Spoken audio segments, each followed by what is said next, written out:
What's up, man? We here with another edition of I Heard presented by Gifted Stoners. And today I got somebody special with me, y'all. I got my homeboy Shaheem, SJC Collins, celebrity barber, owner, entrepreneur, social media / local influencer, philanthropist, and all of this before the age of 25. What's up, dog? What up, though? Man, it's good to have you here today, bro. I ain't gonna lie to you. I've been trying to get your ass on this little podcast, this little video, whatever you want to call it, for a minute, man. It's good to see you and good to have you here. So It's good to be here, man. For sure. So I guess I'm gonna start off. I'm gonna jump right into the shit, bro. First off, you want to introduce your homeboy here? I'm trying to get this nigga on the show too, so I'm just gonna throw that out there, y'all. So you want to introduce your homie to the crowd because he a rapper and he one of the individuals that you manage, if I'm correct, right? Yes, sir. All right, so yeah, go ahead, shout him out. This is my nigga Almighty Bag, man. You can find him on all platforms. I know that nigga since I was a kid, bro. Like, we go way back and shit like that. So basically what we're trying to do now is just do our shit. Like, you know what I'm saying? Like, we ain't got shit to prove to nobody, but we also got shit to prove to ourselves. So right now we're just going. He's on his journey with the music and stuff like that. I've been really trying to support my very best and stuff like that to see him prosper just as well. So be prepared to what we about to do in 2026, man. Okay. All right, cool. Yeah, shit. I'm gonna take a shot to Almighty Bag. Y'all definitely gonna be hearing more from him later on. So stay tuned for sure, Colorado and everywhere else. All right, so back to my nigga SJC. So in talking to you and talking to a couple other folks that I know that know you, you've been doing this barbership for a minute. Like the celebrity status, cutting celebrities' hairs, you know, the social media influence, it didn't just come overnight. Right. So take me back like to what, 11 or 12 years old when you saw your pops cutting hair, and what made you want to follow in his footsteps? Man, that's actually crazy. So I was 12 years old, man. My pops actually passed away when I was 12. That's what made it such a monumental, like, game changer with just cutting hair. Because at first it was just like, oh, dad gave me a haircut, nigga. Like, Right. Come on, bro. Like, Right. And I didn't trust nobody. So, like, he was my barber, just like a regular black kid. There's always somebody in the family who cut hair, and then you go to your uncle or whatever. That's how it was. So when he passed away in 2014, it kind of like changed the scale of everything. And so basically what I had to do was either go get a haircut by somebody else or teach myself. And I tried, bro. I ain't gonna lie, bro. I tried to go out to the city in Colorado, you know what I'm saying, see what's about. I went to the mall, fucked up. I went to the different barbershop, fucked up. And I just got tired of getting played, nigga, to playing with my character. So Right. I picked up the clippers, man. I cooked myself so many times, bro. Hell nah. Real shit. Like, I started from the real from the Right. bottom, bro. But you know what's crazy is I actually remember, like, different techniques my dad used to use on my head. I used to pay attention because he used to try to teach me a little bit from here and there. Obviously, he didn't trust me because I was a child, but Right. I remember. So back then, there was no 360 Jeezy, bro. There was no Vic Blends and all these niggas that you can just sit there and watch on YouTube and shit like that. That wasn't a thing yet. Like, they were around, but it wasn't, like, popular tutorial haircuts, you know what I'm saying? So I really just learned off of memory. Damn, and I that's just, wild. yeah, Man. bro. Like, I kept practicing and I just knew what it's supposed to look like, but I didn't have a teacher. So I just kept going, trial and error and shit. So from then, started going and shit like that. Got a little older, got more confident, like cutting my own shit. I ain't gonna lie, I fucked up a whole bunch of time, bro. Like, yeah, y'all pull it up. Y'all can find you can find it probably on Facebook or some shit. Somebody probably tagged me. But go look at my haircut, bro. 8th grade graduation, bro. No bullshit. Okay, we're gonna have to look that up, and we might shit even throw that clip in here. Yeah, that shit is bad, bro. And once I got into high school, though, it kind of like got a little better and shit like that. Actually, one of my very first fuck ups on the person is this nigga brought that shit out.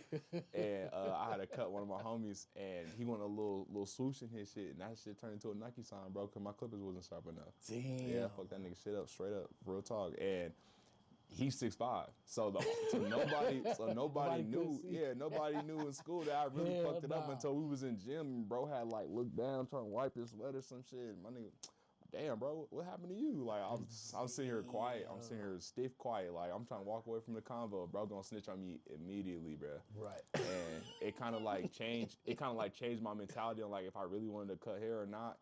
But I didn't really care about being a barber at that point. It was just like something I was cool at. Right. As I started figuring it out, I got better and shit like that. And then more of the homies started coming back and started like actually trusting my process and shit. But So that's what. My bad. Go ahead. I was about to say, I was about to wrap it up. Barbering was just really like, I was about to go to school for college for football. So that's exactly what I was gonna ask you. Like, so that's what the hustle was. So like, I'm glad you actually went into it. My bad, I didn't mean to cut you off, but you good. Like, I was actually gonna ask, like, because you skipped from 12 to high school, Right. and then like, I want to know in between that, like, you said you messed up on yourself, but then in high school you had that confidence. So in between that age of 12, 13, I guess those last 4 years, those next 4 years, what motivated you to keep doing it so you could kind of get better at it, even though it wasn't something you wanted to do? What made you want to like kind of keep your foot kind of in the door type deal? Okay. Mentally, if you want a tip, grow your hair out. That's it. No cap. Like, that's it. Like, all I did, I just kept my hair long, and my curl pattern, it drops. Okay, so when I do my hair, it drops and shit. So yeah, I was fucking up all the time, but you would never know, bro, because my hair was covered. You feel me? But on a real note, it's really just about like, if you really want to, like, why can't you? So it's like, I did not trust nobody else to touch me. So, but it's like, bro, like, so what's you gonna do?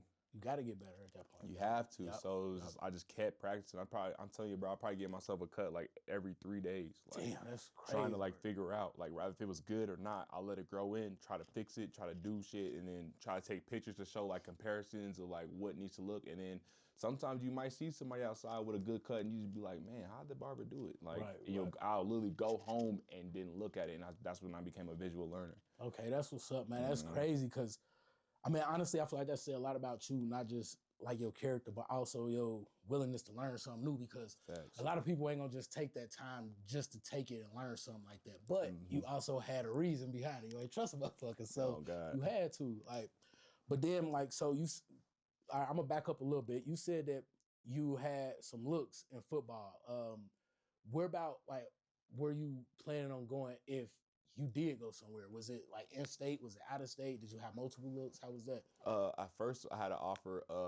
It was like a D2 in Wisconsin, and like they came and talked to me. Wisconsin, shout out Wisconsin. Yeah, shout out to Wisconsin. But the only problem is that I was just so like big on ego because I felt like I was bigger than the program, but I didn't know the program. We didn't have like a supportive coaching staff to really push college. It was just like, just play, have fun. I mean, I feel that. You know what I'm saying? Yeah. So when the coach came and talked to me at the school, and I'm just like, just listen to what he's saying. My first question was ignorant, bro. My first question was, what was y'all record last year? No cap. And they said it was 2-8. And right when they said it was 2-8, I didn't think about like, bro, I can still go to college and transfer. All other stuff. Bro, I looked him dead in his face and was just like, yeah, I'll keep in touch. Damn. Like, no cap. So then I was just like, I don't know about like the schools that's offering, because like I can't really land like a good school. I don't want to go into a losing program and try to rebuild. That's the thing. I'm bigger than the program. Right, but I mean, at the same time, you young and you got ambition though. Facts. Like, I graduated at 17, bro. So what do you think? Right. Like, you know what I'm saying? Like, I'm stupid. So then I was just like, oh well, CSU Pueblo got one of the best D2 programs in the country right now. Right. So I'd rather just go to CSU Pueblo if I can only land a D2 offer. So then I was going to try to walk on there, but I got short-conned because COVID hit. Boy, COVID! Oh my God, yeah. that word should be illegal.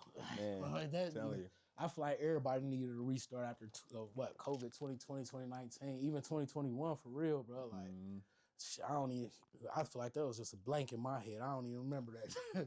But damn, that's wild that you went through so much. Like, so once you, I guess, decided that going to college for sports or going to school in general right then in that moment wasn't for you, how did you transition? What made you be like, okay, I think it's time for me to take this barbershop serious? Because now I'm out of high school, I'm 18, 17 years old. You know, I got to think about my future, and now I got to think about what's best for me. So what made you actually transition and be like, all right, it's time to get in and put my feet to the ground? I think it was probably like my first 2 jobs. So my first job ever was at Five Guys, and it was cool, but it's like you still suffering from brokeism, my nigga. Like, bro, you part-time working, bro. Like, you working at the night shift or some shit. You got about 4 or 5 hours, bro. You just getting a little chump change. And then my parents, they own a business and they do asbestos abatement. So when I turned 18, they made me quit on the spot. Like I already had to put my 2 weeks in, so when I turned 18, it would have landed on the 2 weeks, and I could start working for them. Yep. Yeah. Damn. So then the hourly went from like $10 and like $11 an hour from Five Guys, and it jumped to like 25.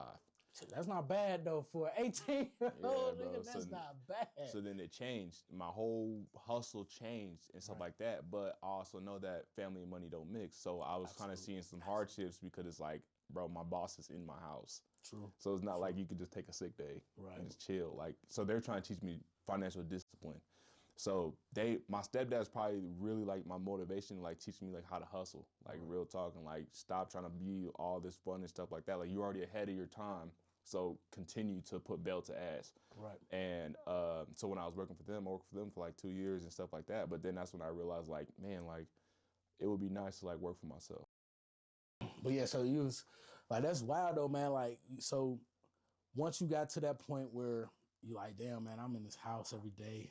I just wanted to, you know what I'm saying, take a day off for, for whatever reason, whatever it is. Like, you said your step pops was your biggest motivator. Explain how that came into play though. Like, that nigga's $1 million nigga, bro. Okay then. Real talk. Like, so like him, like watching him, like how he treated my mom, like in a positive manner, and then, but like how his mind can just switch. Like every time when I feel like I had a good idea, he would make me feel stupid.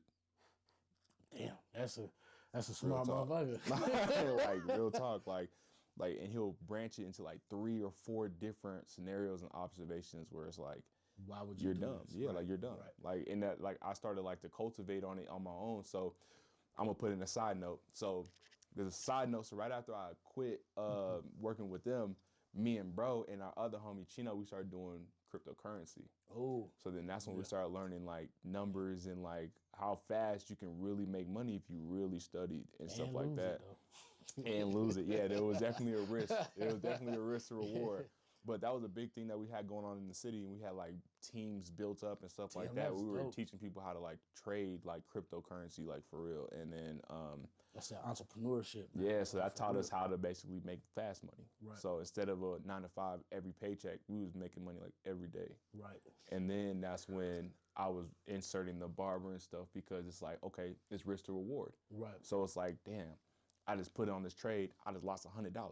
Nigga, you need a haircut? Like, that makes sense though. Like you feel me? Damn, like, so you basically transitioned from a typical 9 to 5 scenario, and you found your own niche. Like once you found that niche, it gave you an opportunity to explore something that you kind of had a hobby in, but you like to do, which was cutting hair. Facts. And ironically, like correct me if I'm wrong, you cutting that hair on that side eventually became something that you got passion for, and it became like your main hustle, right? Facts. Damn, that's crazy. So we just got out of COVID. Now it's 2022, and were you still doing the cryptocurrency, or were you like fully into barbering, or how was that looking at that point, like leading up to that? Got you. So in 2022, crypto, we stopped doing a little bit of crypto because you have to have money to make money. Right. So you got to think it's a risk reward. So if you don't study the market correctly, you might break your bank. And so real talk. So, excuse me. So when we was sitting there, I was talking to the homie Chino, and I think this is the part where me and him took our hobby serious. So he started taking DJing serious because he's a DJ. Right. Shout out Chino. Yeah, DJ. He's really good. Yeah, you know what I'm saying? So when he started the DJ, we're in the basement. He's practicing his mixes and stuff like that. But then he allowed me to cut hair out of his basement. Oh, that's dope. So then I can basically start focusing and putting into gear. Like, all right, if we're going to cut, we're going to cut. Because both of us are talented in our hobbies, but we procrastinate a lot. And so we needed something that was stable and that's something that was secure financially, so then we can eventually hop back into the crypto stuff. That was the main, like, ideology that we had. Like, we need something stable so then we can have funds to back up this trading. That makes so much more sense now. And we needed fast money. Yeah, we needed fast money. So DJing, get a gig, 2 hours, you make $300-400. You know what I'm saying? Easily. Cutting hair, and I pop out a couple heads, bro. I'm up $400. Right. You know what I'm saying? So yeah, that makes sense. In the same day, it's just quick. Damn. So we can invest back, and then, but it turned into we just got passions for our stuff where we just never went back to trading. We just started because that money was looking good. Yeah, so we just started. We just started just focusing on what we was good at. Damn, that makes so much sense though. Like, so, like you basically went full circle. Like you started watching somebody else, then had to trust in somebody else, and then you basically start building your own, I guess, your own routine, your own empire, I want to say, because now you a business owner and you under the age of 25, and that's crazy, and like especially in a time like this where people living with their parents till they 35, 40, you know what I mean? True. Like, so you got to think about that, man. You ahead of your game, just like your step pop said, man. Like, and you got to take that into consideration. But now I'm gonna get into something a little bit more, I guess, straightforward. So you cut a lot of hair, a lot of heads out here. How is it that you went from cutting your homeboys' hairs in high school to cutting some of the biggest names in Colorado to come out here? Now, and we can start back at 2022, like when last time when I talked to you, I guess off the books, you kind of told me that somebody put their foot in your ass and made you jump into the barber and stuff. Even though you already had a talent for it, you weren't necessarily legal. You weren't necessarily licensed. Yeah. So how did you go from cutting motherfuckers in hair in high school, giving them swirls to Nike signs, to cutting the biggest names that Colorado get, whether it's in the Springs, Denver, Aspen, wherever they be, it's the biggest names that we get in Colorado. Like, so bridge that gap for me. Procrastination is a motherfucker. So what I was challenged with is that I looked at barbering just strictly as a hustle, and that's why I was bullshitting so bad. Because if you think about a hustle, it's just like, you can get it whenever, so why you got to focus on it? Right. You know what I'm saying? You want to, let's say, like, as a quick example, spinoff, you going to go sell some drugs and shit. You probably sell that shit because it's a hustle real quick, because you just need a quick couple little to go ahead and just handle this little thing that you got in your purse. That's how I looked at barbering. Okay. I was irresponsible with my money. I go cut some heads, put the money back.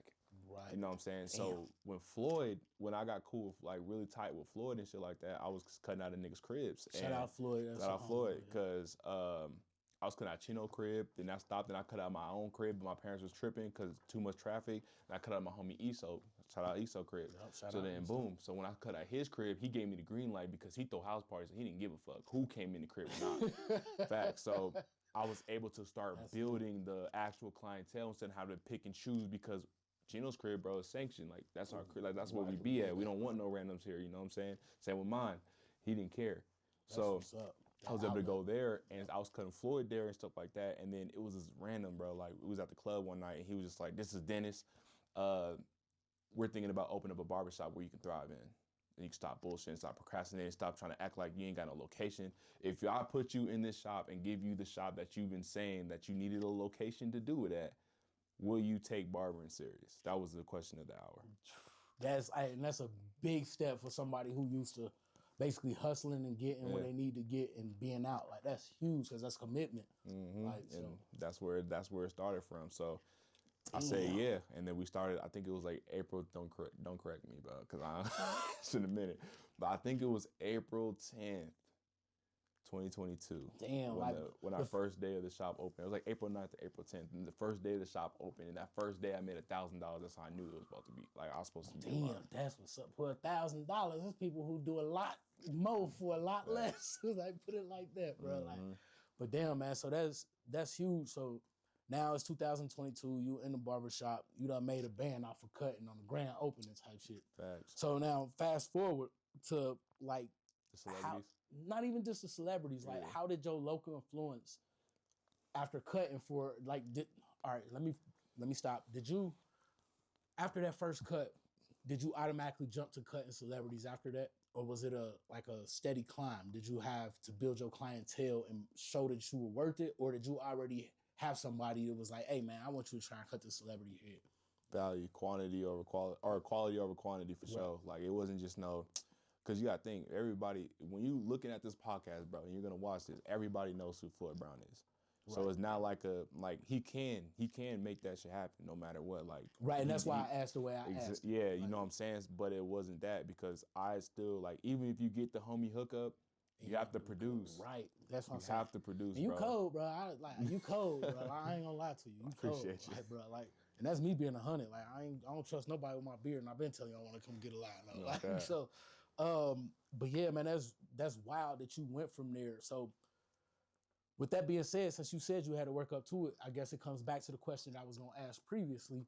And that's, how did building that up, getting that local influence, that trust, like, come into play to where now people know if they say your name, it's definitely a good cut, no matter what case, no matter what scenario, you could be outside standing in a blizzard and that cut gonna come out clean. Like so, how did that influence play into you getting that confidence to be like, yo, I'm about to start cutting these damn celebrities and putting my shit on big boy stages? Like, it's really just consistency, fam. Like when I was in the shop, bro, I would always practice on my times and I would practice on the quality of what I'm doing. Even though I was starting at the bottom and I didn't know, like, I didn't have a coach or a mentor. It was just like, I just want to be good. I don't like being trashed at shit. So it was like, I want to be good. And then my first like celebrity, I guess, I was able to cut was a TikToker. His name was Dulu. He came in for the Stunning for Vegas show. Even though Stunning for Vegas show, it didn't end like how we wanted to, I still got to cut bro. And that's when it was just like, okay,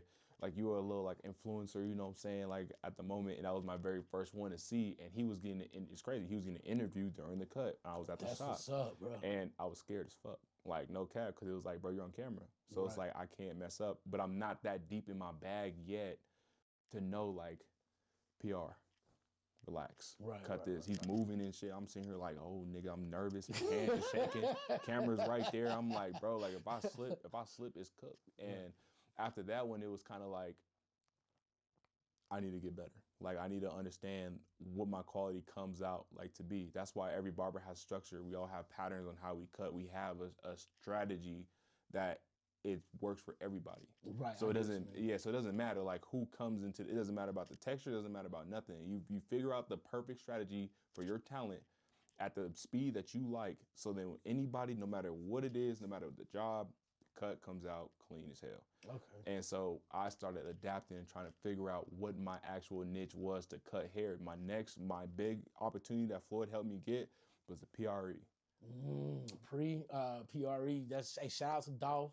Shout out to all of them, bro. Like that's huge, bro. They love Colorado too, just to throw it out there. Facts. So that was my next biggest one. But once that Dulu shit scared me, I started focusing on times and quality. Like that was like the main thing. And when we got to the show in Denver and stuff like that, bro, I had to cut like 7 people and everything was rushed. Everything, it wasn't like last minute, but it kind of was. Like when I finished a cut, somebody had to go outside to perform. Like off the muscle. Like it was like, finish, he's out. Finish, he's out. And we have TV, so you can literally see them walking on the stage, like and leaving the stage and stuff like that. Yeah, bro. So I was just like, I'm glad that I started working on my times to make sure that if I need to cut fast, the quality stays the same, but I can slim it down and actually go ahead. And that comes with the structure that you got behind your cutting and shit. So that after that, like even those cuts, like I didn't even like them cuts and shit. So I still had some learning to do and to figure it out because I was under pressure again. But after that moment is when I realized like these niggas are dope as hell, but they're human and they're just niggas with good jobs. Right, basically. Like I gotta still show up for myself. I can't think like, oh bro, you $1 million nigga, bro, like and starts get the jitters and shit. Like, nah, bro, like this is my profession. This is what I asked for. Damn, so you kind of like beat me to the next question again, low key. So I guess my next question was gonna be, now that you like in a position where you connected, like right, what not even just the big celebrities, but a lot of the local big influencers. I don't want to say local celebrities, but like people that got pulled and waiting the cities here. How do you find time to stick to barbering, but also create your reels, which we're going to get into a little bit later, and then also still manage to leave time for yourself and your production company, the Strikers? Like, how do you balance it now? Like, because, I mean, I would like to believe that since you such up on the pedestal now, you booked up all the time, right? So with that being said, how do you find that balance now in between those 3 things, or those 4 things for real? Really just like praying about it, like figuring it out, you know what I'm saying, about yourself. But how I look at it, if we're talking business, barbering it funds everything.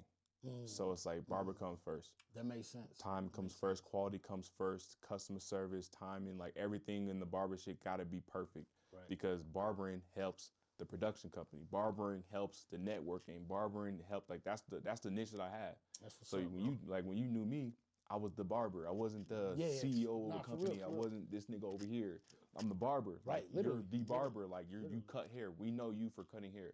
I can't bullshit cutting hair. Like But I you, can't. hey, you beast at that shit though, boy. Like, I'm telling That's you. that's the number one priority because Right. that's what's opening the doors. When I cut PZ, when I'm cutting the PRE, and I'm doing all these people and stuff, and I'm meeting like Mo City, I met Neo, and I'm meeting all these niggas, Live That's Jennings and crazy. shit. Y'all hear this That shit discography, comes, bro? Like, that shit comes from cutting hair. Like that's Damn. the hair shit. You know what I'm saying? So the hair comes first, and that's when I can sit there and be like, okay, I got money to go over here. I got money to invest. I got money to invest into my homies. I got money.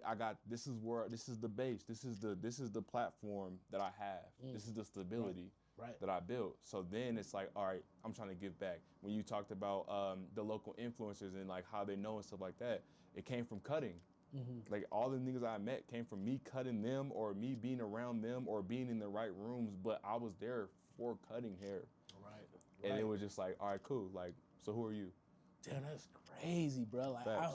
and it's crazy because the more we do this interview, the more interested I get. Like, and I got questions just popping up in my head, just all off script, and I've been asking a couple of them. So now I'm gonna kind of jump back into it, man. You like, good, bro. Ask the questions, man. Nah, we good. I'm definitely gonna keep asking. Yeah, Don't yeah. worry about that. Like, don't worry about that. Like, No, you I want good. everybody to know as much as I do. Like honestly, man, I think it's very unique that I find an individual with your caliber at such of a young age. You know what I mean? And making as many moves as you making legitimately though. Like, you know what I mean? Like, and you don't got one foot in, one foot out. You legitimately, this is what you do. And you've taken what you do and you build a platform, a basis for yourself to expand. And now you got a basis where you can open doors for other individuals as well.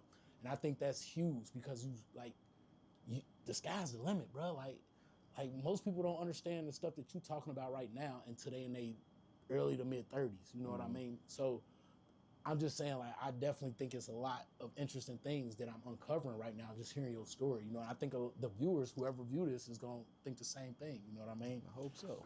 But going back to it though, so now it's 2025. You got a platform. Yeah. What came first for you?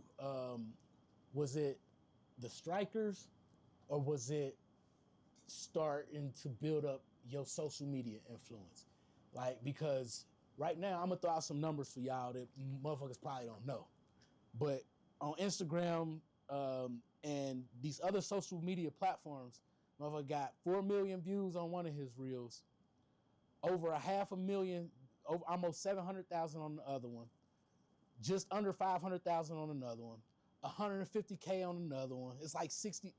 The point I'm making is people are out here watching this man, and he's definitely noticed. Like, so my thing is, going back to the question I just asked, like, what made you decide to start getting into the reels and stuff? Because I swear to God, it's this one on there when they spraying hairspray, bro. I was dying. Like, y'all gonna see what I'm talking about. I swear to God, you'll see it. But like, and then there's one of them that's blurred out, and I kind of want you to get into that one too. Okay.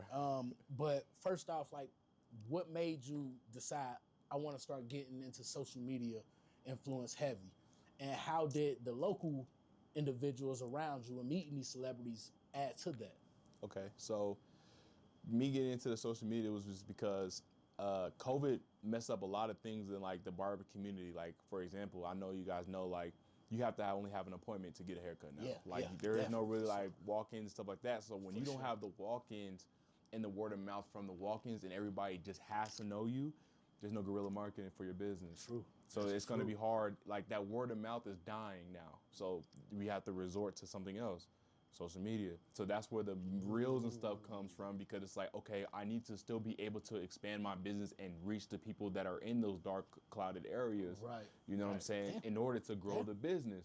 Because I can't just go out there and be like, all right, babe, I just chopped your beard, and I need you now to go and talk to 50 people. Right. It's not probable. You might go to the store, you might go run some errands, and maybe one person might come talk to you now. Right. Because even if they come talk to you, they probably can't get a kid in because everything's appointment based. Yep, that's what I was saying. saying. So, and then if you think about it, if you're saying that everybody thinks that I'm booked out, what makes you think you can come in as a walk-in?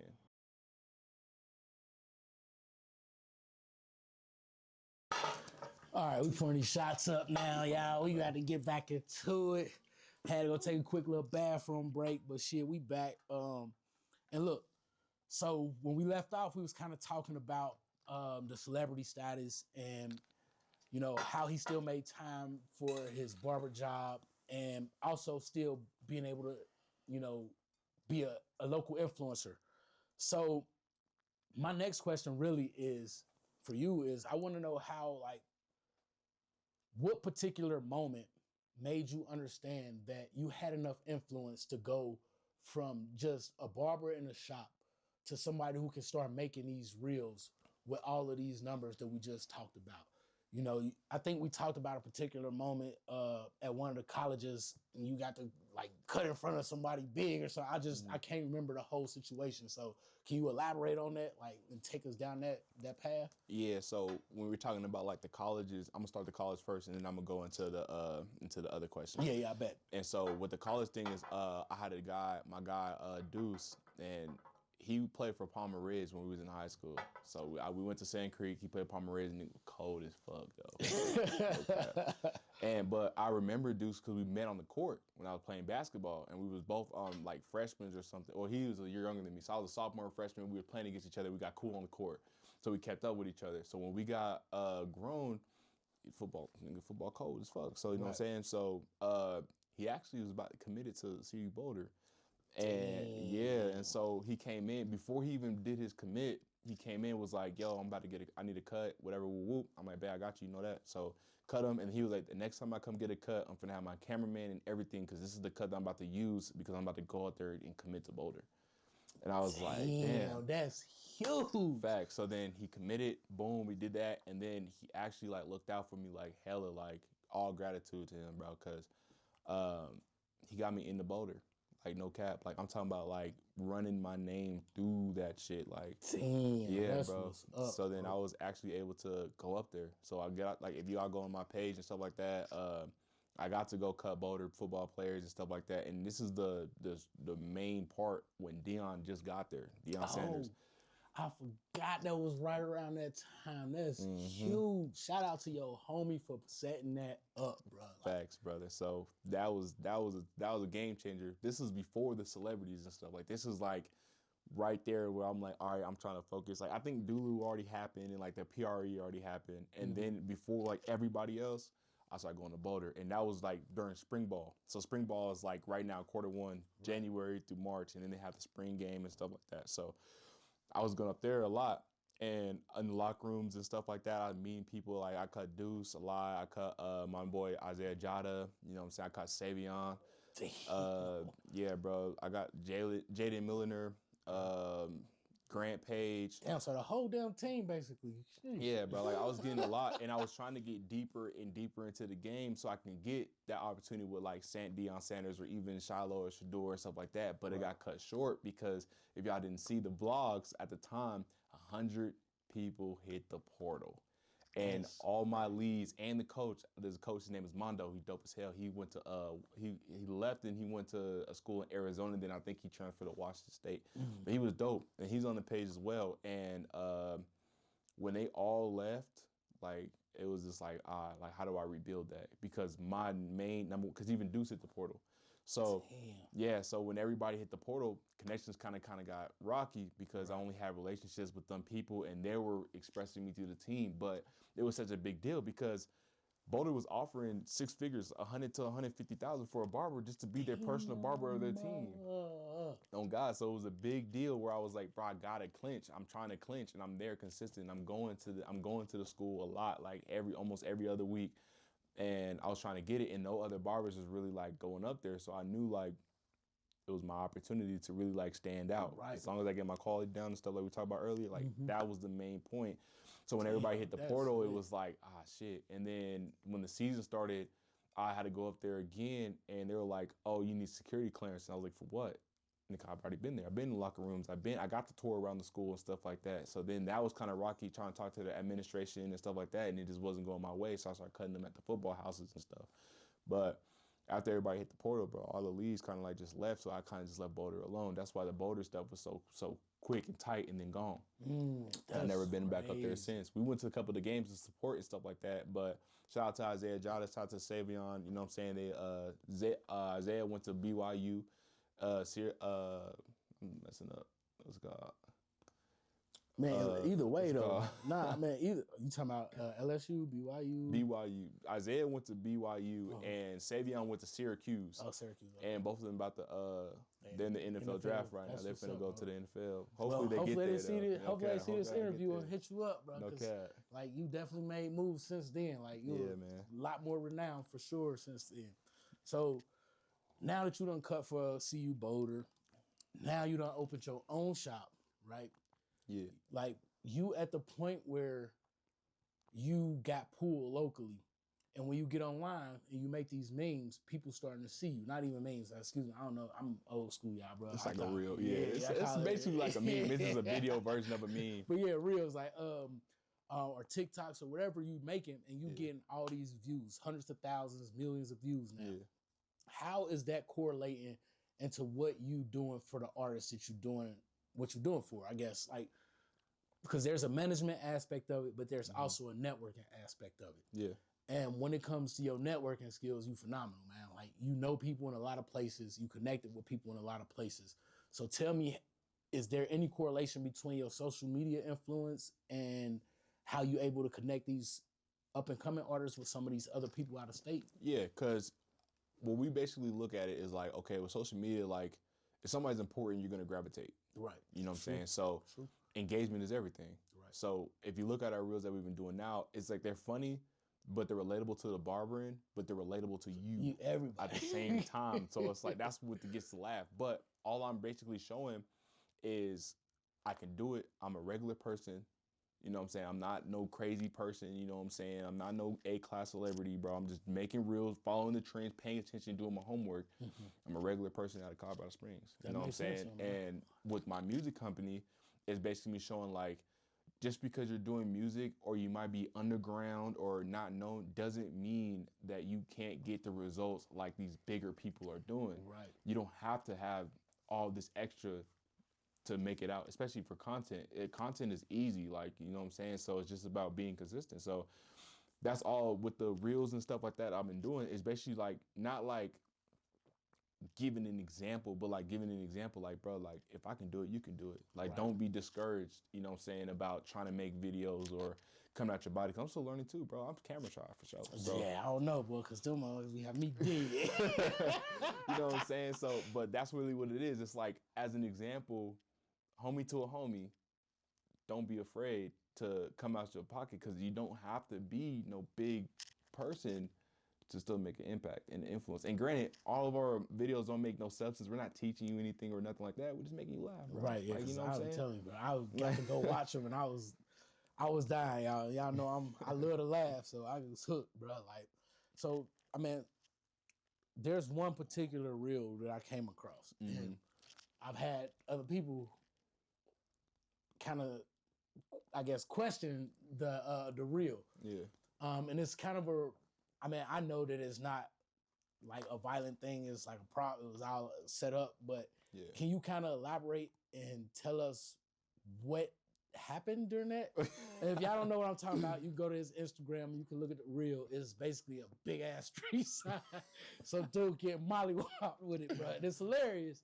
But I want him to elaborate on it so, you know, he can talk about how it came about and what, you know, went into it. Because we don't want nobody getting in trouble because for all intents and purposes, it was all for the gram. So that's what it came down to. Yeah. So basically, what we did was we made a skit, and it was like a prop, I guess. Like it was like a stunt. It was like a stunt, and there was a random dude. He was on the street. He was drunk as hell. We was drunk as hell, and we was just looking like, all right, bet, like we need to shoot a video. And there's 2 POVs. No cap. We never posted the other POV because it wasn't as good as the first one.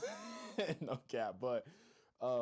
Basically we got bro to agree, and even though the video looked bad, like it's not that bad. Like bro didn't get hit that hard. The sign's mad meta, bro. So it's just like, you know what I'm saying? Like it's just but he was fine. We made sure that he was cool afterward and stuff like that, and then we got the fuck up out of there. You know what I'm saying? Like we made the video and stuff like that, and we actually pondered on the video for a long time because we was just like, man, because when I first tried to post it on TikTok, it was against all their guidelines. Right, and I was just like, damn, like I'm trying to get into content and this is too much. Like that's crazy. But then when I went to Instagram and I posted it, I'm talking about I posted shit about like a year or 2 later. Like, you know what I'm saying? When I finally like figured out a sound that would go with it and stuff like that, and I introduced it with the barber stuff, and then it was 2 double whammies. You know, so it took off though for sure. It went viral for sure. It hit 4.6 million. I think it was at 4.7, but that was cool. But to clear up all the rumors though, like that's why I wanted to throw it out there because like we got a chance to talk about it. Like, but it was funny to me. Like, and all parties involved it was a mutual thing. Everybody was cool with it. Like I said, man, after it was all said and done, I heard that they took a shot with the dude, but I'm not 100% sure how that went down. But motherfucker was already drunk. He said it was cool to do it because it was for the ground. So, long story short, stop asking us questions about it. Goddamn, I heard it was cool. He said it was cool. It was cool, right? Man. So, at the end of the day, I got to go down a long path with one of the people who I've been knowing for a long time, but I did not know like this. I'm gonna tell you like that, man. Like, and I heard a lot of stuff like through the grapevine, like the celebrity status, the humbleness, like the philanthropy. Like, we didn't even get into that. Like, every year, and that's kind of how I kind of started really rocking with him. Is every year, him, Floyd, a couple of other. I'm new to it. Almighty do it too. We basically go into the community and we give back around the holidays to the less fortunate folks around here. So this year when we met up, he basically was like, yeah, man, like, let's finally get it on the flow. So I'm grateful that we had a chance to do this because first off, I did not know it went this deep. Like, it was so much stuff that I didn't know about you, even though I've considered you like a close friend of mine. Like, there was a lot of stuff that I didn't know, like, did put you in a position where you are now to help these other individuals and to make you, such a great individual at a young age. But wrapping it up, the last question of the day, y'all, what's the main goal? What's your main thing that you want out of all of this? When I say out of all of it, like, I know that it was probably some people that influenced you, like your father. I know you brought up 360 Jeezy, you brought up a couple of other big name barbers. But at the end of the day, what does SJC want out of all of it? Out of the music company, out of the barber, out of the social media presence? What can you say is your big end goal? I feel like, honestly, it's just about utilizing my platform into a positive manner. You know what I'm saying? Like, I feel like there's a lot of people in Colorado that they get the platform, they do the work, and then they leave. And they get the fuck on. They do it for themselves. Like, you know what I'm saying? Like, they're not in everybody else's best interest. And we're losing a lot of, like, big faces just because, like, niggas want to get the fuck on so bad. So I think that my main, like, motivation is just, like, whatever I can achieve, I have to, like, give it to somebody else too. Like, just like with the shows, like anybody, like if I go on a show, like I got niggas that can bounce for me, bro. Like, all I can do is barber. That's all I can do is cut. But I'm meeting managers, I'm meeting producers, I'm meeting DJs and shit like that. What does that have to do with cutting hair? Everything once you put it in the right perspective. But if they bald, you can't really do shit with it. No cap. So it's like, so I really just utilize, I really just look between, like, shout out to Freestyle, this is his merch right here. Like, I really just sit there and I'll really think, like, who can use this person? Like, if I cut his hair, that's all I'm good for right now. So what else? He's a DJ, or he's a manager, or he's A&R, or he's where can you go to help Almighty Bag? What can you do? You know what I'm saying? Because I can only do one thing. I'm talented in one thing. You know what I'm saying? I might be smart or whatever people want to call me, but I'm talented in one thing. And that's all I can offer you right now in this moment. So when I'm meeting these people that don't meet the criteria of a haircut, but I'm meeting them, I'm getting them on social media, I'm networking, whatever, where can you help my people from? Right. You know what I'm saying? So my main motivation is just like Strikers Productions. That shit came from the room, bro. I was in the bedroom, my nigga, like, just like, bro, like, what's something that I could be doing right now to, like, help others? Right. You feel me? And I was just like, bro, well, what's a big subject? I was like, well, music. I'm cutting all these celebrities and being around these celebrity niggas, but I don't make music. But I know hella people who make music. Right. And I feel like they're above average. And I feel like if they had the right crowd and they had the right people around them, that they can blow too. So that's where Strikers Productions even came from, where I was just like, okay, I'm about to handpick niggas who supported me as a barber. That's why everybody's not a part of it.